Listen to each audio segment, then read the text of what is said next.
Please join me in welcoming Vice Admiral James Pitts, Deputy Chief of Naval Operations for Warfighting Requirements and Capabilities, in conversation with Dr. Paul Lyons, Senior Director for Defense at SCSP, for a discussion on delivering military advantage through the U.S. Navy. Okay, good afternoon, everybody. This is Delivering Military Advantage U.S. Navy panel. Vice Admiral Pitts, thanks for joining us today. The Deputy Chief of Naval Operations for Warfighting Requirements and Capabilities. It's great to have you here today. Thank you. Thanks. You bring a lot of unique background to the job. I think important to this job is being a warfighter. You've commanded the submarine Tucson, Subrun 7 in Hawaii, and CTF, Commander Task Force 74 and 54 in Yokosuka in the Middle East. So foot stomp here is right guy for the job, can speak warfighter, which is really, really key. So thanks for the discussion today. Yes, sir. Thank you. Thank you for having me. On behalf of the Acting Chief of Naval Operations, he sends his regards and regrets that he couldn't be here today. And so now you're all stuck with me as the N9, Warfighting Requirements and Capabilities. Perfect. And as we were joking backstage, I think a key requirement for your job is to say no. So I think when you interviewed for the job, that's a good skill set. Yeah. So this morning we had the Secretary of the Navy, who you know well, the Secretary of the Army, and the common refrain with both of them was the requirement to innovate at speed, to rapidly change and evolve with new technology and to the evolving character of war. And then we had the Vice President of Taiwan, who, from your time in the Western Pacific and Indo-Pacific, kind of foot stomped the fight tonight. We got to be ready. There is no timeline. We need to be ready to fight at all times. And then, as you saw over the weekend, innovation on steroids in Ukraine with its attack at range into Russia and significantly damaging their counterstrike and nuclear capability. So we're in this transition era from exquisite to small, attritable, autonomous, precision mass, if you will, all hand in hand with the evolving character of war. I think what's interesting about the Navy is you have to deliver capability across all domains, and that makes your job tougher. So as we look towards the Indo-Pacific across time and space, the most likely and most dangerous scenario is China, and that's something we need to keep our eye on. So maybe the first question is, with all of that, the geostrategic picture, the expanse of the Indo-Pacific, the threat of that China poses both to Taiwan and to the region, what key capabilities might you be looking at to transition from a legacy force to something that is more autonomous and kind of a hybrid force in the near term? Yeah. Well, thank you for that question, Paul. And you've summed up the geopolitical situation pretty nicely. So as the Navy, as we've been looking at the problem and what we're learning from both current events and what the projected threat is potentially showing us, CNO Franchetti updated CNO Gilday's navigation plan. And in that navigation plan, it identifies 5 key capabilities and 4 key enablers. And those 5 capabilities are long-range fires, non-traditional sea denial, which fits in nicely with robotic and autonomous systems, counter C5 ISRT, terminal defense, and contested logistics. And the 4 key enablers are live, virtual, and constructive training, so that our sailors can be even better trained for that potential high-end fight. The architecture, the naval operational architecture, sometimes called overmatch, right? Artificial intelligence, and then robotic and autonomous systems and how we integrate them. All of those we see as critical for maintaining that military advantage and we've broken it up into kind of two time frames of near term, what can we do to improve the readiness of our force? And then over the longer term, how can we develop and maintain that enduring military advantage? The NAV plan and that 5+4, as we like to call it, nests very nicely underneath the joint warfighting concept. It nests very nicely under the interim national defense strategy. And the real question is how do you as N9 or as the Navy writ large do that prioritization and synchronization? And the way we're approaching that is what we call the warfighting integration cross-functional team, where we put together OpNav, the acquisition community, the fleet, and by extension, industry, so that we can look at the problem in a parallel by series manner, right? And how we look at the capabilities, we look at those through a kill web analysis of the different mission areas. So how all of those critical capabilities and enablers contribute to that mission kill web, which then that integrated multi-domain effects to identify those gaps, and at sometimes those excess capacity that we may or may not have, right, to help inform that prioritization. Now, of course, I would be remiss if I didn't say riding on top of all of that is ensuring that we modernize and maintain the Navy contribution to the strategic deterrent mission. And that is always one of our top priorities. And as the NAV plan states, that readiness becomes the next priority.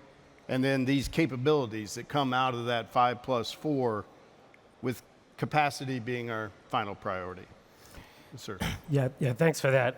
So in that ecosystem that you describe, I mean, shipbuilding is the core, right? That's what the Navy does. It delivers capability at sea. And there's a sordid history of cost overruns and maintenance backlogs and modernization backlogs that I know on a Monday morning is what you look at. The White House has stood up the Office of Shipbuilding. The Secretary of the Navy has, foot stomped today and in his previous public endeavors that we're going to turn the tide on shipbuilding, if you will. Could you talk about maybe what priorities are in place or how you're tackling that problem to get a kind of a twofold problem? One is the legacy force, as you just articulated, sir, and then second is how do you build this autonomous hybrid capability going forward under the rubric of shipbuilding? Right. Yeah. So first and foremost, I will say our industry partners are building the most capable and most lethal warships in the world. But I also agree, as you stated and others have noticed, we have some challenges. The challenges are getting there to delivery. Yeah. What is being delivered is of the highest quality in the world, right? I will also say I am very grateful for the renewed interest in shipbuilding. Yeah. And we do need a whole of government, whole of nation effort in order to revitalize our shipbuilding base. And you probably heard a lot of that this morning from the Secretary of the Navy. As we look at the missions that we envision our robotic and autonomous systems to undertake, we are on a journey / path, and as part of the tasking from the NAV plan to build a hybrid fleet where our robotic and autonomous systems can fill some gaps, can take over some missions that our manned platforms do, and relieve a burden on some of our manned platforms. And what we envision is using them,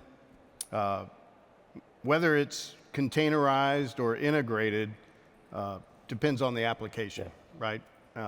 And we're exploring options right now of when is the right time to start counting them in the battle force. Yeah. It's very close. It's not too far away. It's very close. I'll just leave it at that. Now, as far as helping the industrial base, I think the EOs are spot on, and everything that we're doing to help reform a number of efforts are good.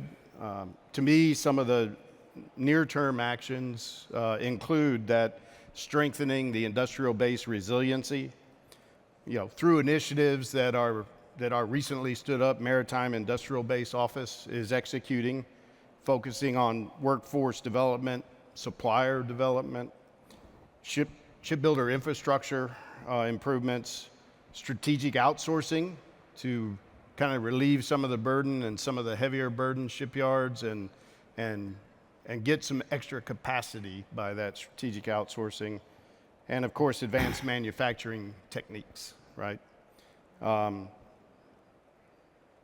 We need to implement acquisition reform, right? And that's also another executive order that we are aggressively embracing, and expand our workforce development programs so that we get more and more of America's workforce interested in building ships, right? Collaborating with federal, state, and local governments and industry stakeholders to address workforce shortages via initiatives like our 6 regional talent pipeline programs to attract that new talent. And then I think I mentioned additive manufacturing. So those are some near-term things that the Navy is looking at, and then working in the confines of the executive orders to look even more strategic of how we can improve. Yeah, thanks for that. There's a common issue in the commentary here about the numbers between the PRC and the U.S. Navy, and I think you hit it on the head that this autonomous capability can, when it goes into the shipbuilding numbers, can add to that count. But more importantly, as a warfighter, it adds to the capability. Right.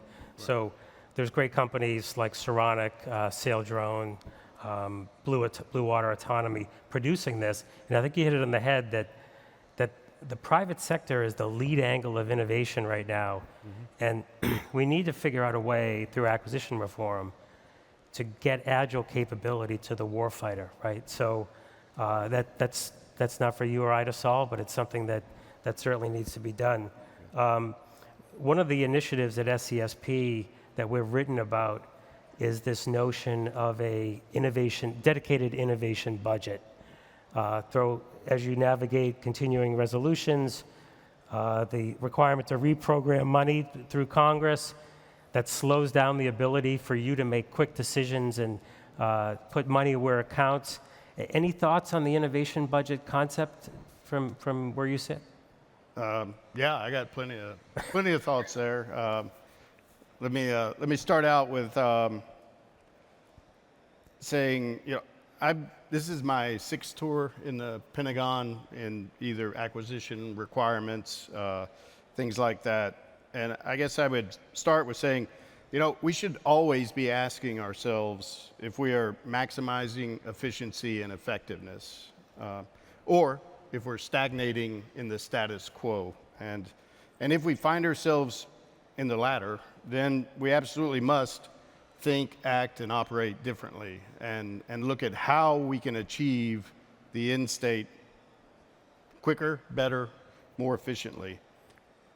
And as a guy that's been around a while, I've seen a lot of studies and reform efforts. There's been a number of, even recently, studies on PPBE reform, acquisition reform, JSIDS reform. And as mentioned, we have a number of executive orders with the new team that all look to inherently bring more flexibility so that we can move faster, and including innovation and adaptability. And I'll tell you, I'm all for it, right? We need to do it. Yeah. We currently have some flexibility that we have been over time given the authority for. We have an adaptive acquisition framework. We have acquisition authorities such as OTAs, CRADAs, MTA capability, middle tier acquisition capability, et cetera.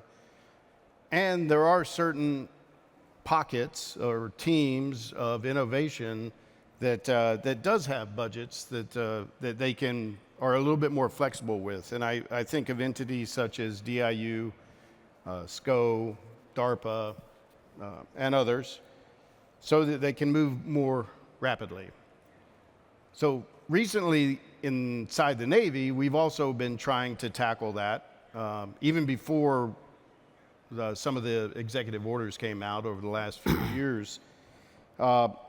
We first started out with an unmanned task force to see how we could produce and scale robotic and autonomous systems quicker. But we didn't give them that kind of pool of funding, so we still had to work through some of the old ways, if you will.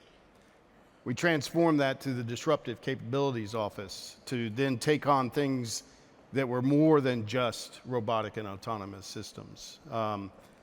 And now we're looking at how a potential Rapid Capabilities Office could fit in.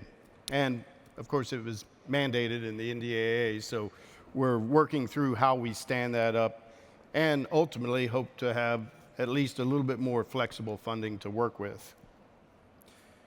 As a Navy, we pride ourselves on continuously learning and executing get real and get better behaviors. And so we are continuously learning through the real world examples that you talked about earlier in Ukraine, the Red Sea, and other places. We learn from fleet experimentation and exercises and our own analytic agenda to help us get better and be able to move quicker. And we're smart enough to take full advantage of opportunities to partner with our fellow services, some allies and partners, and OSD where appropriate, where they may have some of those flexible authorities. Yeah, yeah. If I could pull the thread on the Red Sea cost curve, right? Yep. So the Navy has performed exceedingly well in the Red Sea, right? But at a cost. Yes. We're on the wrong side of the cost curve. So as we talk about agility and trying to bring new capabilities, especially in the non-kinetic space, what are your thoughts on how you would approach or how you are approaching getting us on the right side of the cost curve for conflicts such as that, which is demonstrative of really the future, right? Yes. Yeah. Yeah. I'll reiterate, our Navy has been performing superbly for the last year plus in the Red Sea. And back to how we're learning, right? I kind of view it as there's three phases to it. First and foremost, every engagement, we rapidly get the data back and dissect and figure out what we can learn from every engagement that occurs, which has led to rapidly changing some tactics or doctrine, or rapidly changing some settings on the fire control system, even in the weapon itself. Second, we are changing tactics and trying to bring more cheaper weapons to bear, particularly against the one-way attack UASs. So, and by having air capability that brings cheaper missiles from whether it's our air wing or the joint force, to take the lead on those type items. In the surface community, we've rapidly brought on some cheaper weapons like Hellfire, Coyote, Roadrunner, high-velocity projectiles, and tested them out with one of the deploying battle groups, and are basically having a runoff of which ones are the better systems that are a little bit closer in, but it gives us that layered defense capability and can use some shorter range weapons. And then finally, it's looking at what are some other non-kinetic effects, which part of it includes some of the systems that are on our ships now that we also are adjusting, but looking at future directed energy and whether it's lasers or high-powered microwaves. We're exploring all avenues, and I proudly say we have 8 dazzling systems that have some capability, and we have 1 high-energy laser on USS Preble, Helios, that just recently tested out and performed superbly over in Japan. That's great. So at SCSP, we talk a lot about the decisive decade, right? Between now and 2030, there's a Davidson window floating out there, but we believe in fight tonight. What does the Navy look like 20 years from now, where AI, autonomy, legacy systems, coupled with hybrid systems, if you will? What does the Navy look like in 20 years from now? So your reliefs. Yeah. Yeah, which you're looking forward to, I think. Yeah. Now, I enjoy my job. Okay. Let's get that out up front. Yeah. So as we're on this journey for this hybrid fleet, what do we look like? And as you point out, as Ukraine and the Red Sea have shown, the character of war is changing. We have a unique opportunity to expand, extend, and bolster the reach, depth, and lethality of our conventionally manned fleet through disruptive technologies like robotic and autonomous systems.